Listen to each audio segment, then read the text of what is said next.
Abusia for the minority leader, Honorable Alexander AfenyoMarkins. Abusia, me fasi akonya we so emu akwa abaso nkoso emfa wo emra ye channel so that's why a bear media dish. Abusia the minority leader. Abusia for anybody in common. Yes. Young court and put in your course so a court.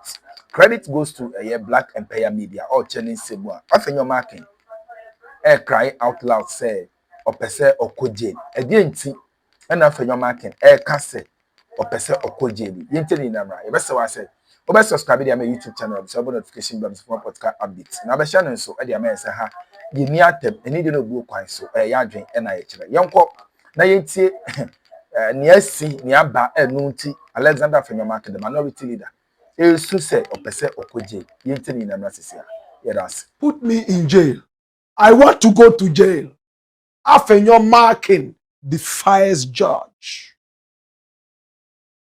AfenyoMarkins is simply called leader because he's the leader of the micro minority in parliament that has no teeth to bite, just noise. This is AfenyoMarkins. He's one of the worst politicians I have seen in the history of this country. This guy. I don't know. There is a certain perception that when you are the leader of the minority, you have to behave senselessly. Have you observed that? Almost every leader of the minority in parliament, every time, is behaving waywardly. Or else people will say you are not hard. You are not hot enough. I hear his side wants to get rid of him. But, my brother, my sister, let's go to the substantive issue. Abronye DC talks with no common sense. Most of the time, he's just talking. And when you ask him to repeat what he says, I wonder if you'll be able to trace back. My brother, Abronye DC has defied his own party. He has become lawless. He has told his party time and again that he's untouchable. This is Abronye DC. He's the main hatchet man for Dr. Bawumia. Kennedy Japan has said it before that if Bawumia did not control his backing dog, he would also unleash his own wild backing dogs on him during the primaries. Do we remember? This is Abronye DC. Anytime the NPP wants to do a dirty job, this is the latrine man. They bring him to clean the latrine and pour more dirt. And it's sad. We live in a country where communicators do not need common sense anymore. What they need is foolhardiness and insults. So instead of clutching an encyclopedia of wisdom, they tuck under their arms an encyclopedia of insults. So you hear them arguing on radio, on TV, and it's the hottest ancient insults that they unleash on people. And I've said that time and again. That's Abronye, and he's full of lies. I used to really admire him. You know, I like it when empty-headed people try to pick up a few things along the way. I see them as learners, so we encourage them. But when people praise them and make them feel like they have reached, unfortunately, because they are already empty upstairs, they mess up them all. That's the case with Abronye.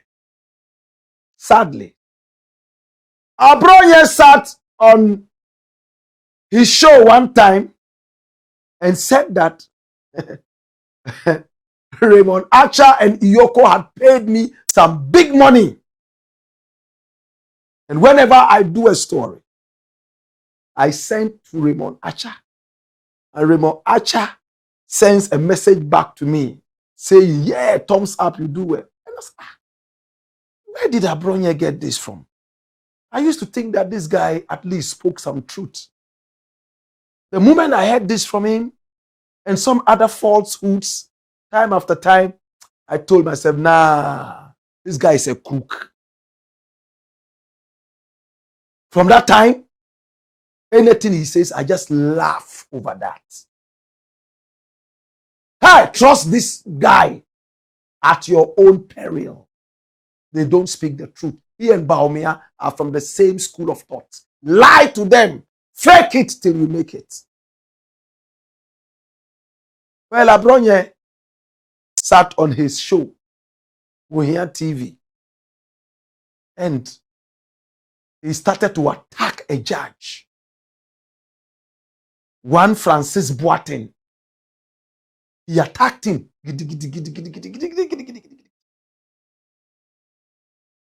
Hey!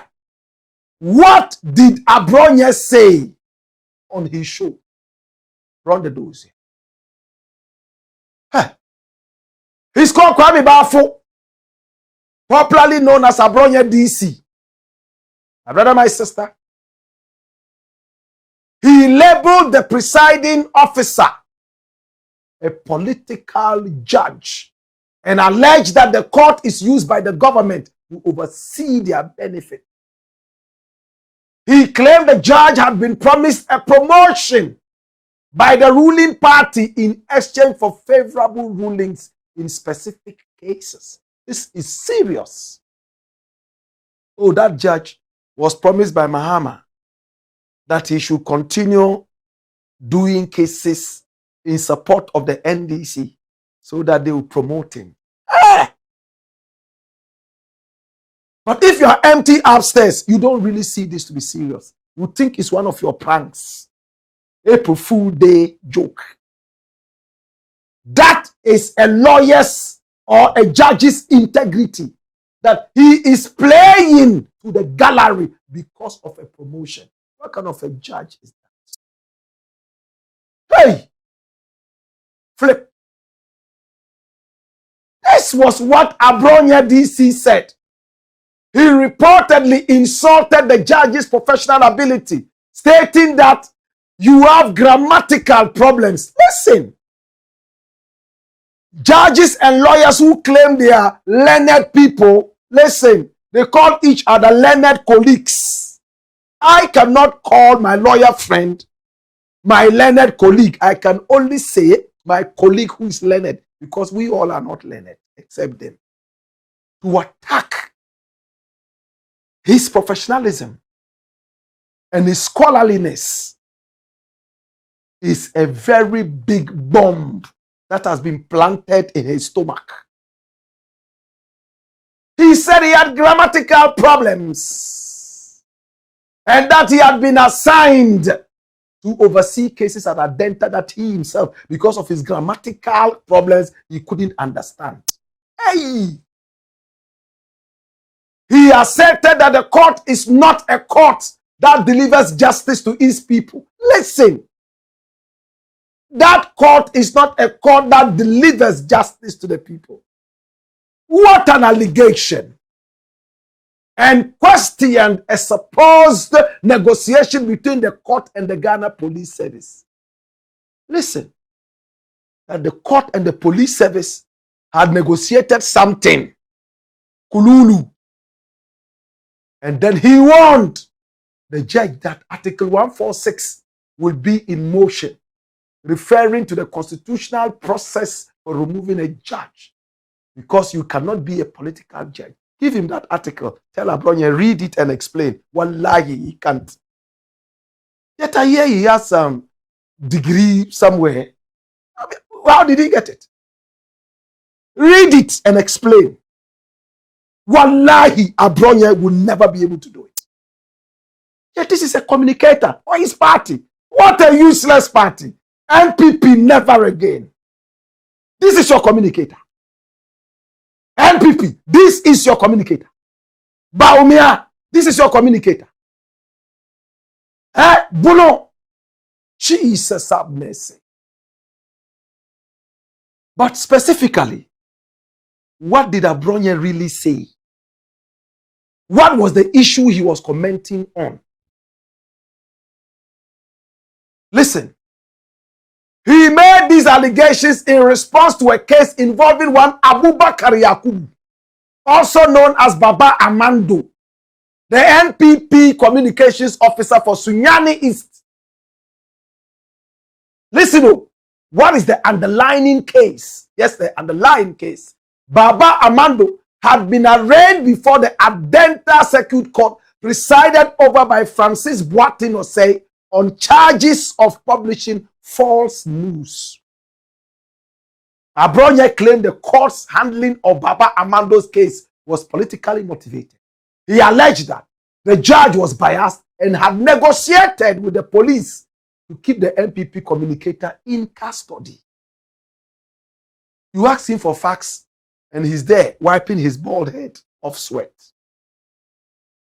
Abronye voiced these accusations during a live show on his Onia TV, where he reportedly labeled the court an intimidation court and accused the judge of being a political judge who was promised a promotion of favorable rulings. Dash. So he was arrested. And he was in there. They were questioning him. And when he's on his show, when they arrest him small, it's like a chicken that has been injected with coccidiosis. Every coward can make noise. But when it's time for accountability, they fizzle into frittles. I really sympathize with him. For a reason, I really love this guy. If I happen to meet him, I have a lot to tell him. If you listen to me as somebody a little older than him. They arrested him. What did the Amando guy do? He put out photographs. You know, photographs that were actually, you understand, manipulated, photoshopped, whatever shop of Mahama, of Osukwachi, you know, turn them into women and slapping the gay whatever on them. To be honest with you, if I were the one, I wouldn't mind. Knowing the crop of people, this crass upholders. But Abubakar Yakubu, aka Baba Amando, was picked up by the police, and he thought that he had done something heroic by changing the president into a female. Your president was in power for 8 years. The reason you were painting Mahama, a woman, you never dared even give your president a lipstick. What hypocrites. And he thought he had done some heroic thing, maybe the next Kwame Nkrumah, showing his hands. Yes. So, Abronye went to spit all the lies. And he was picked up by the police, CID. Then he went to court, Adenta. Listen, when he arrived in court, you know who his lawyer was? AfenyoMarkins. I honestly don't know the last time he went to court. I don't know. Because he's busy as a politician. Recently, I heard that a lot of these Sakawa boys, you know, the Sakawa Association of Swedru and some other places, is their favorite lawyer. I don't know how true it is. But that's what I hear.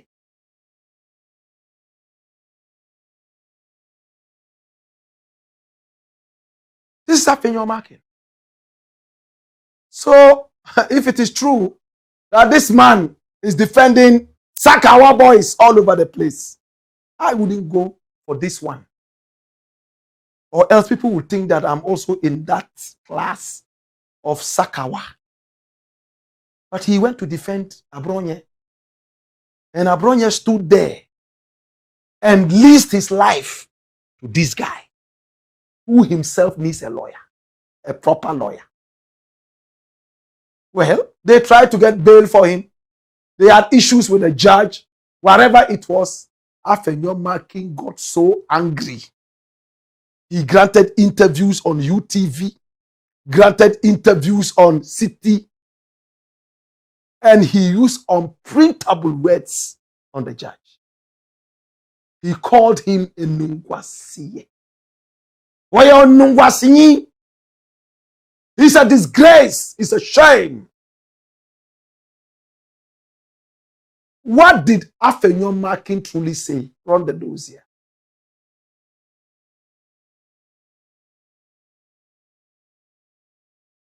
Alexander AfenyoMarkins, who acted as Abronye's lead counsel, launched a sharp critique of the presiding judge. He described the judge as a shame to the entire judicial profession. This is worse than what Abronye had said. It's a shame. And claimed the judge had brought a big shame onto himself and the judiciary. AfenyoMarkins argued that the judge made prejudicial statements that set a dangerous precedent for the Ghanaian legal system. Flip. He specifically attacked the judge's use of subjective moral reasoning and references to figures like George Orwell and Robert Mugabe, stating these cannot override constitutional guarantees. He urged the Attorney General to request the record of proceedings and formally reprimand the judge for his conduct during the matter. He asserted that citizens would lose interest in the judiciary if judges continue to misconduct themselves in such a manner. It's only a bad lawyer who goes to court and loses and he takes it up on the judge. Like that other guy, lawyer, what's his name? Atachia. He also went to court. He wanted a certain judge to be removed. And when the judge was not removed, he irresponsibly packed his books and walked with that rat hair on his head. Walked out of the courtroom, leaving his client there. What an irresponsible lawyer. These are the people who have made me shelve my long-standing idea of being a lawyer. All this while. They are not a good example to the law. To study law in Ghana, because of these elements, these guys, Atachia, this guy here called Alexander AfenyoMarkins, and some other twerps, I'll go and study dondology so I can dance. It's better. I dance and sweat and keep healthy. This profession is sickening.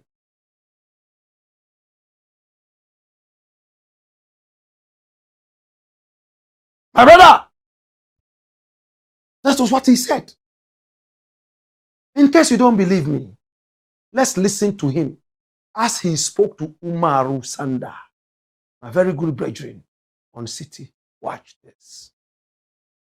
So I went on to ask the court to admit him to his existing bail, especially so when the police was not opposed to bail. The police was not opposed to bail, and then the police was not asking for remand. And all these are matters on record. Then when we both sat, the judge now asked the police, wouldn't you need him? And then the prosecutor responded that yes, we will need him for questioning as and when. And then the judge asked him again, the forensic audit that you need. And the police the prosecutor was very specific that all that the investigator wanted to do was to subject the social media post to forensic examination. These were his words, forensic examination. Then I drew the judge's attention to the fact that the prosecutor is not asking for remand. He's not asking, saying that he would need the man in detention because he may interfere in the process of forensic examination. So, what are you trying to drive at? So he wanted clarification. Tomorrow, out of nowhere, the court now says that, okay, he has a discretion. So he has looked at the situation. If bail is granted, the accused will interfere in the investigation. So he should go on remand for 2 weeks. Jesus Christ. This is the country we are in.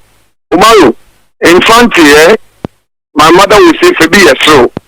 The situation is so upsetting that you can't get upset or get angry. So you must laugh over it. It's laughable. Our country is being reduced to something else. That a judge sitting there, we all know that when prosecution wants remand, they have a serious issue. They will state and make an application. And let me take this opportunity to commend Ghana Police Service. I want the record to reflect that if for nothing at all, yesterday and today, they have demonstrated professionalism. I will commend the IGP. I will commend the Director General CID. I will commend the police prosecutor. I will commend the detectives. They've been professional. They have been professional. That judge, the second